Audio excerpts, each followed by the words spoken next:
అయ్యి బాబోయ్ బాబోయ్ శని బాబు వచ్చేసాడు. ఏం కదబాయ్ బాబు, బాగున్నావా?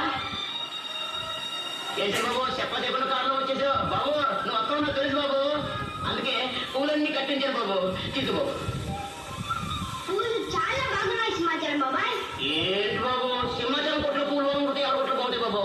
బాబు సాయంత్రం కొట్టు కట్టేసి మీ ఇంటికి వచ్చేస్తాను బాబు, అప్పుడు నాకు కిట్ నేర్పడు బాబు. క్రికెట్ సింహాచలం బాబాయ్, నీకెన్నిసార్లు చెప్పాను అది కిటికిటు కాదు క్రికెట్.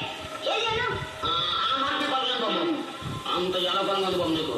నువ్వు బాగా చదువుకుంటే నేను చదువుకున్నట్టే బాబు. మరి ఎంతో సమాచారం.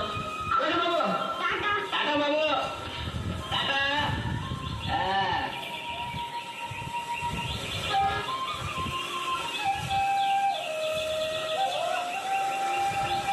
సింహాచలం ఏం మల్లయ్య, ఏంది కదా? ఏం లేదు, రోజు డబ్బులు తీసుకోకుండా పువ్వులు ధర్మం చేస్తున్నావే, ఏమిటిది? అయ్యి బాబోయ్ బాబోయ్, నీకు ఎంత అనుమానం వచ్చేసింది. అది సరేగా మల్లయ్య, నీకు పెళ్ళయిందా? పోనీ పిల్లలు ఉన్నారా? భలేవాడివయ్యా, అసలు పెళ్ళే కాలేదంటుంటే పిల్లలు ఉన్నానంటావేంటయ్యా? నువ్వు చూడు మల్లయ్య, పెళ్లికి అంత క్లోజ్ గా ఎట్ట తెలుస్తుంది నీకు? మరి మా సంటుడు ఉన్నాడు, ఆ తల్లి అంటే అంటే నా పెళ్ళం. మరి మా సంటుడు నా పెళ్ళం మా ఊర్లో ఉండిపోయాను. బతు తెరువు కోసం నేను ఇక్కడ ఉండి వ్యాపారం చేస్తున్నా, ఇక్కడ ఉండిపోతున్నా.